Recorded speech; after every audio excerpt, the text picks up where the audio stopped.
Hi guys, Helen the Russian here. I watch local news every morning while I'm having my coffee and toast, and I must say, especially in the last months here in Las Vegas, news do bother me as far as what goes on. Not to say it doesn't go on at any other different period of the year, but I thought I'll talk about it and just emphasize how important our safety is. There've been quite a few homicides. A lot of them seem to be provoked by literally nothing. Like there was a person killed, I think it was 2 days ago, and the argument started over the parking spot. They started arguing over the parking spot, and then one guy pulled the gun out and killed the other guy. There've been quite a few aggravated assaults. There was a break into a home, and there was a home in a very good area, prominent neighborhood. Older couple that own a home were at home. These people, three people, two men and a woman, brazenly broke through the front door, beat this couple up, demanding the access to the valuables in the safe. And when the guy was able to talk them into just taking his Tesla instead and took them into the garage and started the car for them, I mean, he was totally willing to go through with this. They dragged him down the street. I mean, he is somewhat alright, but he's badly hurt. Today, this morning, a gentleman who worked at the front desk at one of those weekly stay hotel, like a budget suites type. It wasn't budget suites, but similar, so probably the Seagull suites or something like that. He was working at the front desk. That's ex-Marine, so seasoned veteran, someone who is certainly not afraid. The tenant came out without a warning and threw acid in his face. It was a drain cleaner, which is equivalent to, I mean, he's in a horrible shape. They warned people before they showed the photos that the images were graphic. Yes, they were really graphic. They're not for the faint of heart. And that was absolutely unprovoked altogether. The guy, it's going to be a long way to recovery, but he's able to talk now, and he says there were no issues with that person. They didn't have issues prior to that. They didn't have an argument. The person just came out of the blue and just threw the acid in his face. The guy remembers the tenants saying, "I got you." I'm assuming he was on drugs, the guy was, but that's not making things better.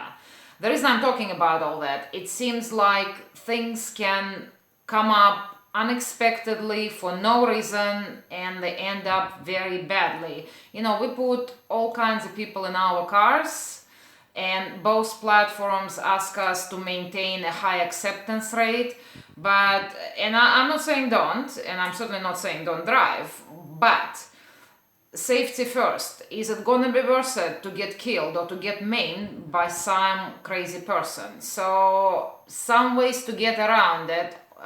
There are certain places in town we all know are just really not good. For instance, budget suites that's on Tropicana and almost I-15 is close to that. That's been well known for all kinds of desirables for decades and decades and decades. In fact, I went away and lived in New Zealand for a few years, and I came back. I was really surprised to see it still there. And it's exactly the same kind of undesirables are still there. So I would not pick up in there at all. I just wouldn't go there. And if I'm not sure and I'm pulling up and it's there, I would cancel. And if Uber and Lyft have an issue, then I would take it up with them and I will escalate it to a point where they need to understand what goes on. We're not in business of putting our lives in danger. There are jobs that when you take them, you expect certain amount of danger, like say police or firefighter, even ambulance personnel to a point.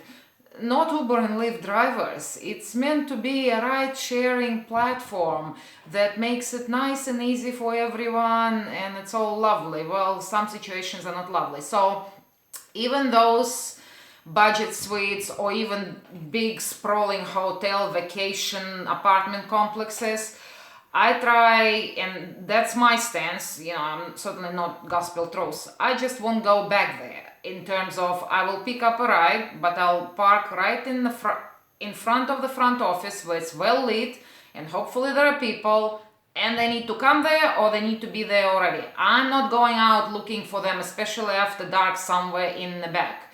Good example being yesterday, which ended up being two good rides. I picked up a local person, the guy who works at Monte Carlo, and he was going to Texas Station. So long ride, and it was Uber pool, but I understand he works. Like, once again, I don't know, I'll get to it in a minute, but I don't necessarily object to Uber pool and Lyft line in terms of wanting to help people. So, I took him, and he was a perfectly fine guy. I took him to Texas Station, and before I even pulled out of there, I get a ride request to Budget Suites, which are almost across the street from there, just a little north from there.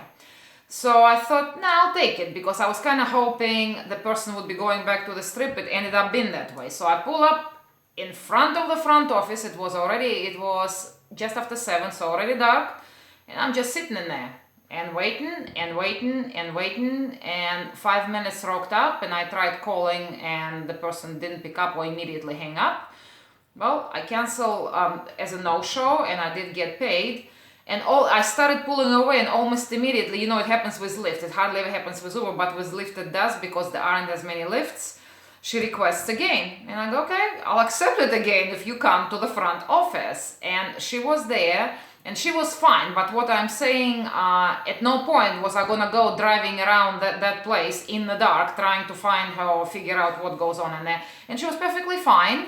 And I'm sure she wasn't happy when she discovered on the bill that there was additional $5. And for me, it ended up being actually a really good ride, because the fare, she was going to Hard Rock, which is exactly what I was hoping for, and then I went home from there.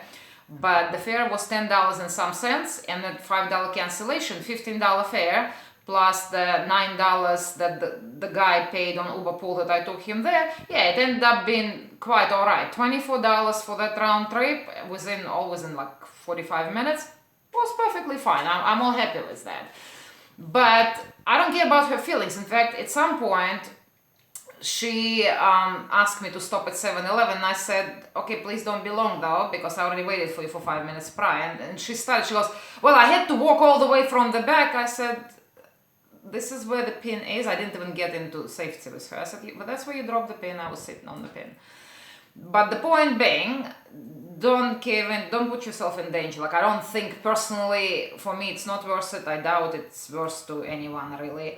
Even in the daytime, like, I remember I got a ride request to that Holiday Inn Vacation Club on Koval.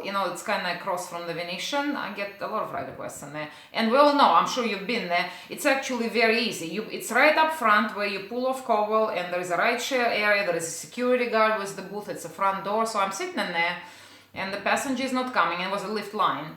And then I call him, and he gives me a runabout about, I'm in the area 19. I go, I don't know where area 19 is. You need to be up front. I kept repeating the same thing. I said, you need to be up front where there is a ride share sign, right where security guard and the front door is. And I kept saying it, and mind, English was, it's not like he was English was his first language, for sure. So up to this day, I'm really unsure, and looking at the photo, he had the photo on the app, and he was a young, fit guy, so there was no reason for him demanding that I go all the way back. And that place used to be apartments, that's why it's so huge, and that area is not particularly fantastic. At no point, despite the fact it was a daytime, was not gonna go back there. They either come up front or they don't. It's their problem, and dear passengers, if you're listening, understand, once again, we're not... It's not our job to take these risks. We certainly don't get paid enough to take these risks. And you are personally passenger, maybe perfectly fine, but there are people who are not fine, and it's too late for us to find out when the person is in the car and either pulling the gun or trying to do something to us. So, no. So that's just basic security. And again, there are certain parts of town where I don't want to go. I just, we all have our different feelings about different parts, but we all know what the especially dodgy parts are. And sometimes when I find myself in the area that's not necessarily decidedly bad, but could be questionable, in my mind, here is how I structure it in my mind. So say I accepted the ride request, and I'm pulling up to the pickup, and I'm very much looking to see what the passenger looks like, how they act, and I am very much prepared to gas it right out of there without picking them up if I see even a hint of something that doesn't look okay. I don't care. I'll leave it. I'll cancel the ride, and if they want to give me a low rating or complain, once again, I'll take it with Uber and Lyft, and I'm sure they're perfectly aware. I have to say I'm quite pleased that Lyft representative for Las Vegas, I'm assuming he's here all the time. His name is Jakob. He was on TV with the Nevada Highway Patrol talking about the program that they work together for preventing drunk driving, and Lyft invested, I believe he said $100,000 into the program, so it's good. But if it worst come to worst, I'd go and demand to speak to him directly and explain it to him, because if he's in Las Vegas, even if he's not from here, then he knows exactly what goes on, and they cannot, in good faith, punish us for not wanting to go and fly in the face of danger. Once again, we don't get paid for it.